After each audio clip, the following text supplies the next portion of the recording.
श्री भगवानुवाच कुतस्त्वा कश्मलमिदं विश्वे समुपस्थितम् अनार्यजुष्टमस्वर्ग्यम कीर्तिक्रमर्जुन 2। भावार्थ। श्री भगवान ने कहा, हे अर्जुन, तुम्हारे मन में यह कल्मश आया कैसे? यह उस मनुष्य के लिए तनिक भी अनुकूल नहीं है जो जीवन के मूल्य को जानता हो। इससे उच्चलोक की नहीं अपितु अपयश की प्राप्ति होती है। तात्पर्य: श्री कृष्ण तथा भगवान अभिन्न हैं, इसीलिए श्री कृष्ण को संपूर्ण गीता में भगवान ही कहा गया है। भगवान परम सत्य की पराकाष्ठा हैं। परम सत्य का बोध ज्ञान की 3 अवस्थाओं में होता है: ब्रह्मा या निर्विशेष सर्वव्यापी चेतना, परमात्मा या भगवान का अंतर्यामी रूप जो समस्त जीवों के हृदय में है, तथा भगवान या श्री भगवान कृष्ण। श्रीमद्भागवत में 1 फरवरी 2011 परम सत्य की यह धारणा इस प्रकार बताई गई है: वदन्ति तत्तत्त्वविदस्तत्त्व यज्ञान्मद्वयम् ब्रह्मेति परमात्मेति भगवानिति शब्द्यते। परम सत्य का ज्ञाता परम सत्य का अनुभव ज्ञान की 3 अवस्थाओं में करता है, और ये सब अवस्थाएं एक रूप हैं। ये ब्रह्मा, परमात्मा तथा भगवान के रूप में व्यक्त की जाती हैं। इन 3 दिव्य पक्षों को सूर्य के दृष्टांत द्वारा समझाया जा सकता है, क्योंकि उसके भी 3 भिन्न पक्ष होते हैं, यथा धूप प्रकाश, सूर्य की सतह तथा सूर्यलोक स्वयं। जो सूर्य के प्रकाश का अध्ययन करता है वह नौसिखिया है।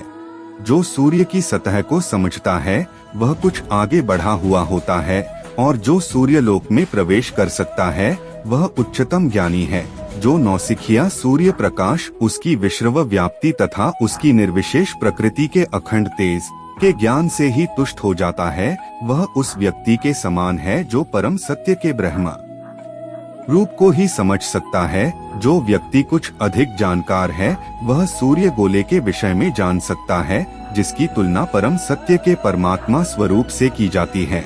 जो व्यक्ति सूर्यलोक के अंतर में प्रवेश कर सकता है उसकी तुलना उससे की जाती है जो परम सत्य के साक्षात रूप की अनुभूति प्राप्त करता है।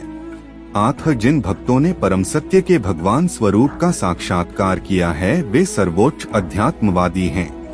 यद्यपि परम सत्य के अध्ययन में रत सारे विद्यार्थी एक ही विषय के अध्ययन में लगे हुए हैं: सूर्य का प्रकाश, सूर्य का गोला तथा सूर्यलोक की भीतरी बातें।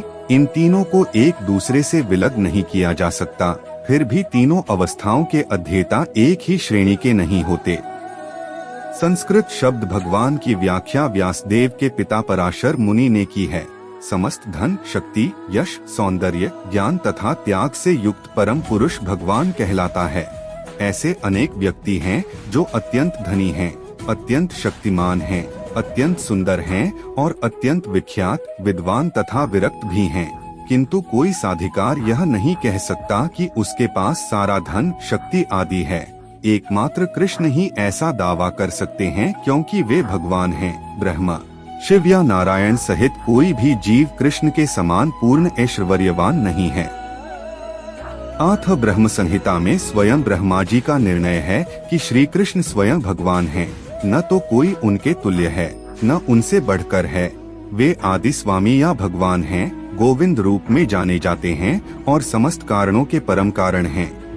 ईश्वरः परमः कृष्णः सच्चिदानंद विग्रहः अनादिरादिर गोविंदः सर्वकारण कारणम। ऐसे अनेक पुरुष हैं जो भगवान के गुणों से युक्त हैं, किंतु कृष्ण परम हैं, क्योंकि उनसे बढ़कर कोई नहीं है। वे परम पुरुष हैं और उनका शरीर सच्चिदानंदमय है।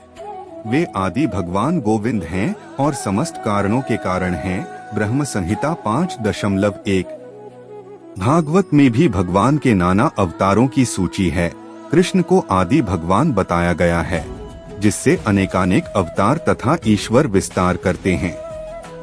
एते चांशकलाः पुंसः कृष्णस्तु भगवान स्वयं इंद्रारिव्याकुलं लोकम मृड्यन्ति युगे युगे।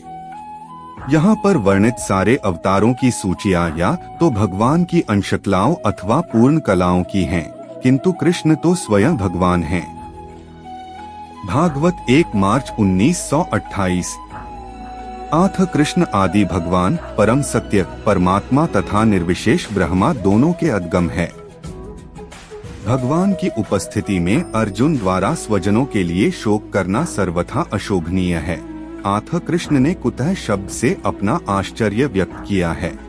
आर्य जैसी सभ्य जाति के किसी व्यक्ति से ऐसी मलिनता की उम्मीद नहीं की जाती। आर्य शब्द उन व्यक्तियों पर लागू होता है जो जीवन के मूल्य को जानते हैं और जिनकी सभ्यता आत्म साक्षात्कार पर निर्भर करती है।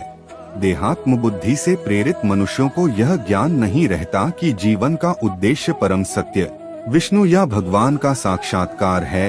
वे तो भौतिक जगत के बाह्य स्वरूप से मोहित हो जाते हैं। आथ वे यह नहीं समझ पाते कि मुक्ति क्या है। जिन पुरुषों को भौतिक बंधन से मुक्ति का कोई ज्ञान नहीं होता वे अनार्य कहलाते हैं। यद्यपि अर्जुन क्षत्रिय था, किंतु युद्ध से विचलित होकर वह अपने कर्तव्य से च्युत हो रहा था। उसकी यह कायरता अनार्यों के लिए ही शोभा देने वाली हो सकती है। कर्तव्य पथ से इस प्रकार का विचलन न तो आध्यात्मिक जीवन की प्रगति करने में सहायक बनता है, न ही इससे संसार में ख्याति प्राप्त की जा सकती है।